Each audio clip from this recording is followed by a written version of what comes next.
Somehow in this crazy world, we have another pay-per-view on Sunday, and that is, of course, In Your House, which I am very pleased is coming back, because it reminds me when I was a child. My favourite In Your House is Bad Blood in 1997, which did see the arrival and the debut of Kane. Oh my gosh, that's gotta be Kane. But you have to do the little stutter like, that's gotta be Kane. Just letting you know. But before we do get there, we gotta go through Raw, we gotta go through SmackDown, and as it's Tuesday, we do Monday nights first. That's just wrestling maths. And my name is Simon Miller, this is WhatCulture Wrestling. Let's give the good bits an up, and the bad bits a down.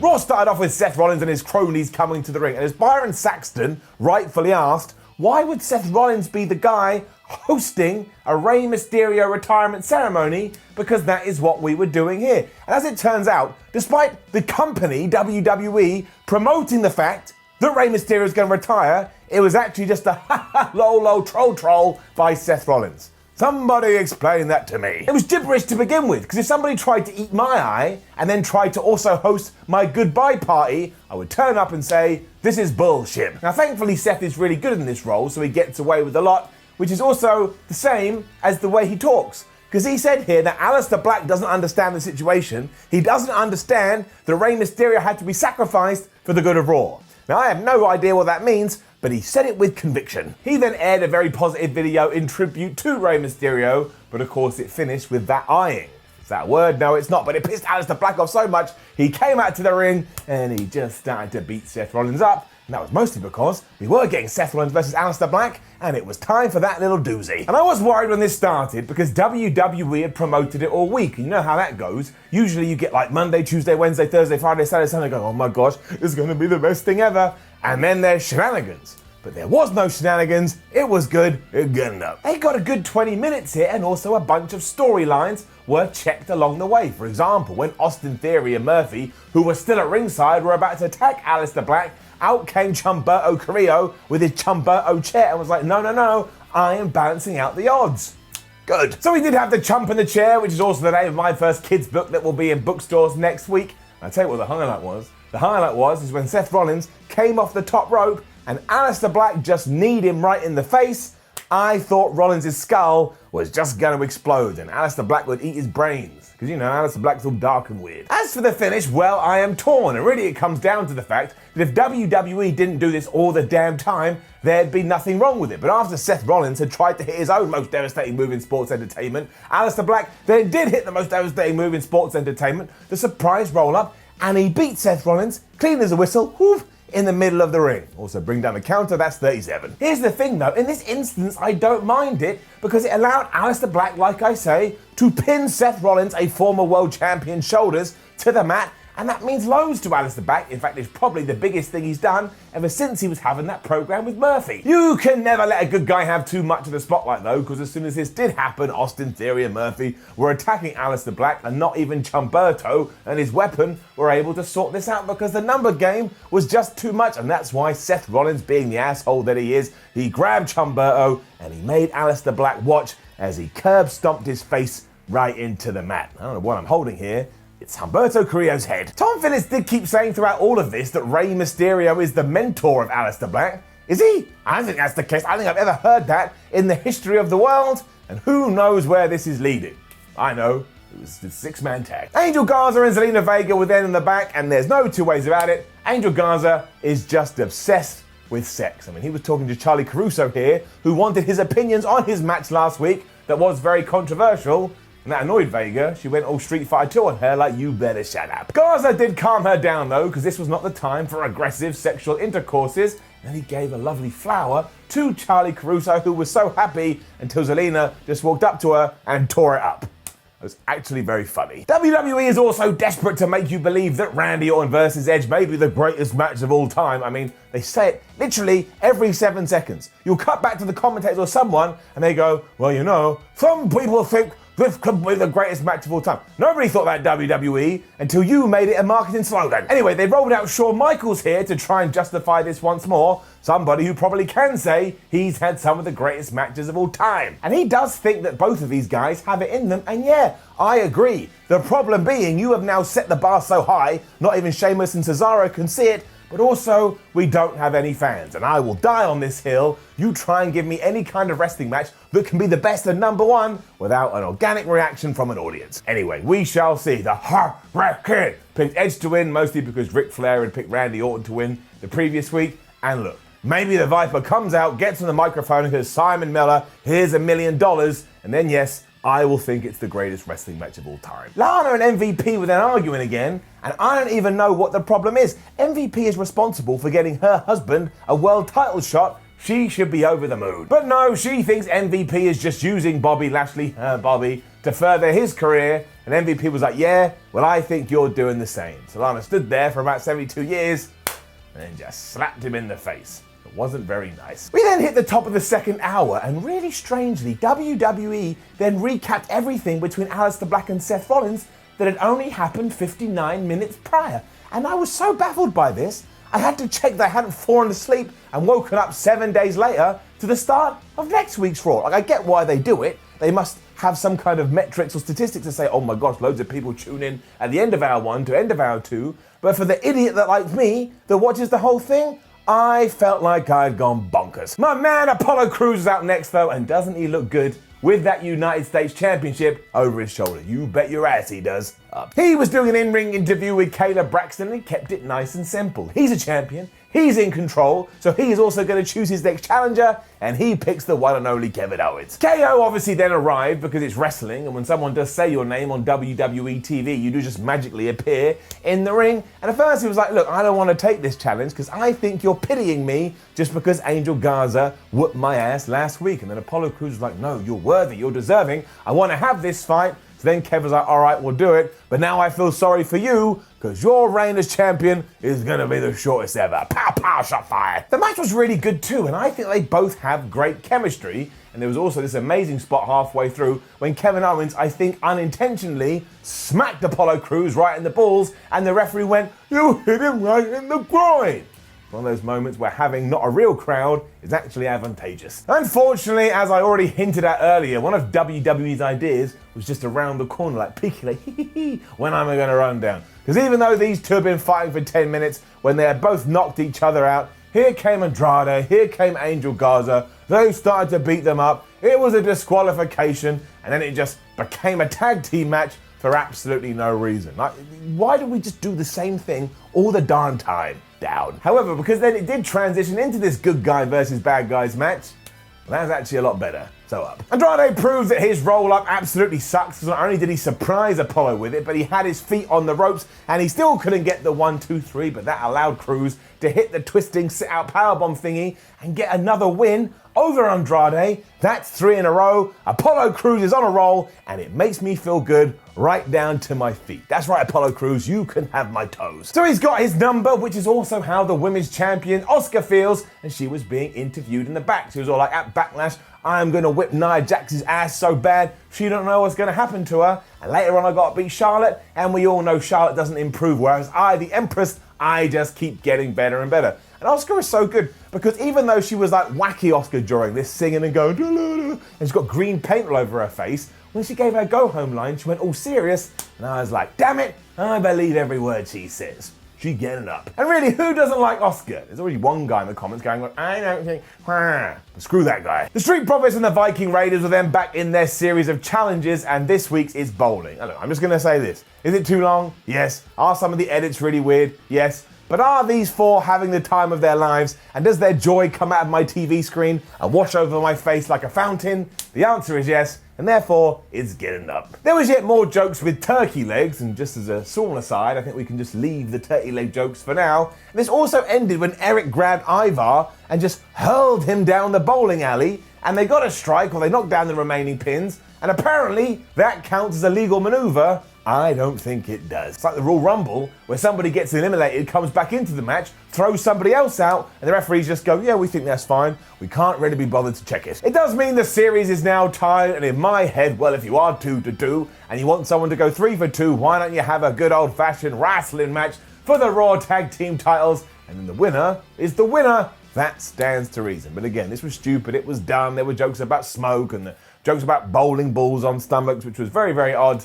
But look, I chuckled away, it ain't no problem. Talking of tag team championship titles too, we were then getting Peyton Royce versus Nikki Cross, and I am going to be a dick here, because why can't we just pick a feud and stick with it? Because on Raw, we've got Alexa Bliss and Nikki Cross taking on the Iconics. Then on SmackDown, Alexa Bliss and Nikki Cross are now mad at Bayley and Sasha Banks. And this is the whole time, where's Naomi? Where's Liv Morgan? Where's Shayna Baszler? Where's Bianca Belair? You have plenty of people that you could divide all of this up and then free more TV time. I know some people on Raw, some people on SmackDown, just send them all over the place, do it with AJ Styles. It don't make no sense to me. Down. Billie Kay also beat Nikki Cross here after like a sit-out urinage thing in a big. And I'm going to guess that next week, Peyton Royce will beat Alexa Bliss, and that justifies them having another tag team championship shot. That's fine, that's logical, everything else, come on. Drew McIntyre was here next, and I like the words he's allowed to say because he has been WWE champion for 9 whole weeks, and in that time he has beaten 7 opponents, and if Bobby Lashley wants to be number 8,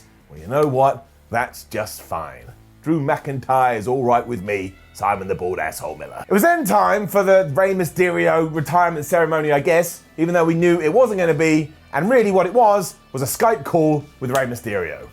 Okay. His major worry right now is that he may get an infection in his eye and that could end his career. Now, in the world of reality, that's very true and you do have to be careful, but in the world of the wrestler, that could be the funniest thing I've ever heard in my life. Although I don't want to come back in the ring in case an eyelash goes into my pupil. He was super mad though, as was his son Dominic, who made his triumphant return to television here. I mean, clearly nobody had told him the etiquette when you're doing some kind of live interview. He just strolled in and sat down like, Dad, it's my turn to talk, you better shut up. But he does think everything that went down with Seth Rollins is BS, and we have teased Dominic doing something before. You remember what happened. He gave 1619 to Brock Lesnar, and it pissed the beast off so much, he almost killed Dominic right there in the ring. So are we going to do it this time? I'm not sure, but Ray did have a message from his entire family to Seth Rollins, and that is that they all hate him and that he will never forgive him for what he did. He damned Seth as he gestured for Dominic to leave, but Dom Boy had one last thing to say, and he said, look, Seth,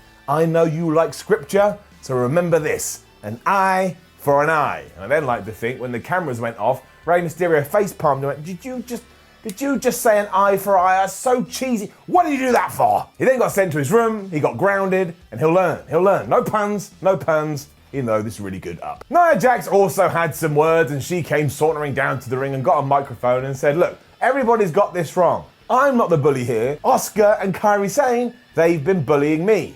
That is like a lion complaining about 2 mice licking his face. Also mocked Asuka for being Japanese, nope, don't do that, and also mocked Becky Lynch for having to leave the WWE because of hormones. Nope, don't do that either. And we've also got a brand new 24/7 champion, and you already know who it is. But basically, we cut to Rob Gronkowski's house here, and he was about to do a TikTok video with a friend. That's all people do on TikTok. They just do a little bit of a dance. But as it turned out, the friend was a referee, R-Truth was a hidden gardener, he rolled up Rob Gronkowski, 1, 2, 3, new champions R-Truth. Rob Gronkowski was absolutely livid. But as his friend said, and made it abundantly clear, you don't need wrestling Rob Gronkowski, you're going back to the NFL with the Tampa Bay Buccaneers. They may as well have just looked in the camera and said, Rob Gronkowski is a real athlete, he's not a fake wrestler, and he didn't really lose the belt. He's going back to play in the National Football League, something that's more legit than my face. It also doesn't count towards the roll-up counter, because you name me one stupid 24/7 championship match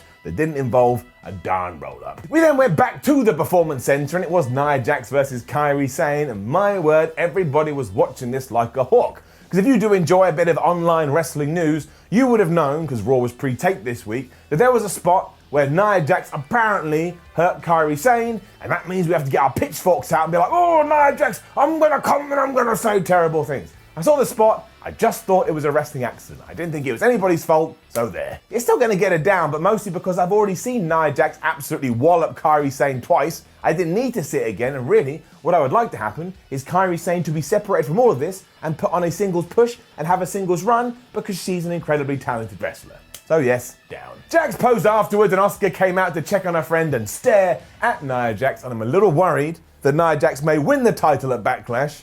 I'd rather Asuka just had a really long run. Randy Orton was then cutting a promo, and he has reached peak Orton when it comes to not giving a crap. I flippin' love it.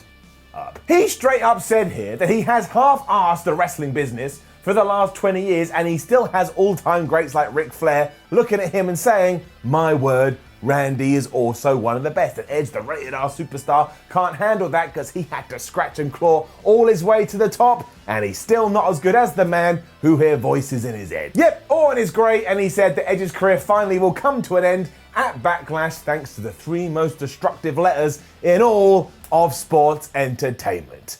S-R-U, surprise roll-up. No, not surprise roll-up. R-K-O.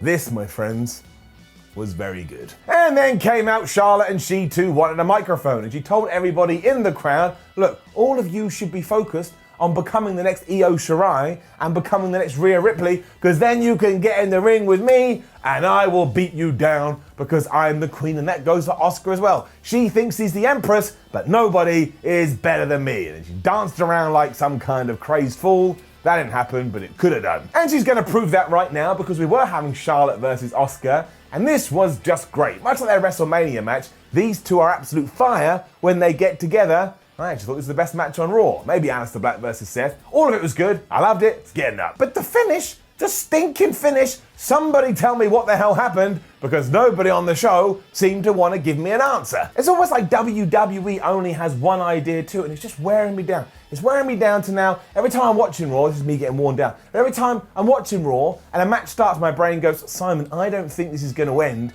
in like a proper winner. There'll be some kind of shenanigans, and there's always flipping shenanigans. Down. Basically, during an awesome sequence, Asuka's music hit, which was very strange, and out came Nia Jax dressed like Asuka, including the green face goo on her face. Asuka was on the outside of the ring at this point and looked at Nia Jax, and the referee just decided, well, I suppose that's the end of that one, and the bell rang. Now, I counted it, because I'm a wrestling nerd, she was not on the outside for the count of 10, so it wasn't a count out, and then Nia Jax waylaid her, but that was after the bell rung, so I have no flipping clue what happened here. Also, where the hell Charlotte go? So the question, of course, then, is what was the point of this? And the answer is none. Well, that's not flipping great. Charlie was then interviewing Lana and just trying to cause a storm here. I mean, she may as well have gone, I think your husband is cheating on you. She was so desperate to wind Lana up. But Lana had her own plan because she was like, look, Bobby Lashley, my Bobby, said that I can't go to the ring when he has matches because I'm too hot and I cause a distraction. But I don't think MVP ever said the same. Wink, wink, nudge, nudge. Now, a 4-year-old could have worked this one out, but then we cut to Tom Phillips who went, well, what does Lana mean by that? Are you kidding me, Tom? You're an idiot. She then did this too, and she did come out when it was Drew McIntyre taking on the MVP, but she didn't tie into the story at all. What? Basically, Bobby Lashley was in MVP's corner, and he was far more of a nuisance here than anybody else. Like, he was just on the outside, and at one point he was pulling Lashley out of the ring. Drew McIntyre was like, dude, I'm just trying to have a match here. Stop being a doofus. Also, when Lana did come out after everybody else had made their entrances, Bobby looked at her like he'd buried her under the floorboards a few weeks ago, and now this was the ghost of his dead wife. Like, he couldn't have been more surprised.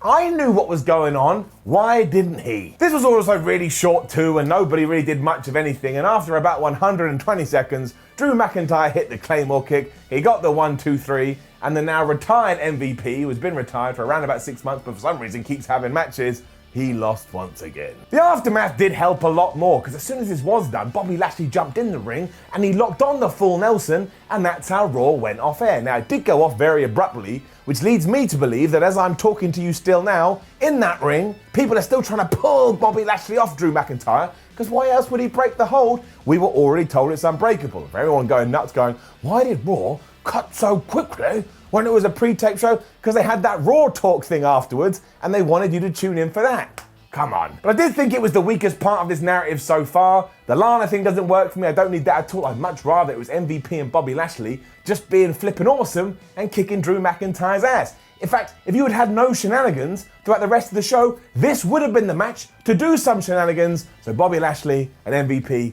could have stand tall. But we over-shenaniganed. We always over-shenaniganed, and that's why it's getting it down. Which brings us to the end of Raw, and it was a very interesting watch. This felt like the one sort of between the pay-per-views. They're like, oh man, we've still got a couple of weeks to go, and we kind of just need to get through this, but we don't know how to do it, although there were some highlights. So overall, can I give it a middle arrow? I don't know who I'm looking around. No one's going to answer me. Well, I can do whatever I want. It's my show. It's getting middle arrow, because while it was good, it was also kind of bad, but I don't want to crap on it because there's no need, but I also don't want to put it on a pedestal because there's also no need. So that's right, arrow in the middle, you can get mad down there. Now, don't forget to leave a comment down there and let me know what you think about last night's episode of Raw. Like the video, share the video, subscribe to WhatCulture Wrestling. The button is there. Give it a nice massage. Then head over to WhatCulture.com, read yourself some articles, follow WhatCulture on Twitter, WhatCulture WWE, and watch more videos here on WhatCulture Wrestling. It's like a pirate, long live Kairi Sane. My name is Simon from WhatCulture. Thank you very much for watching, and you know what? I think I'll see you soon.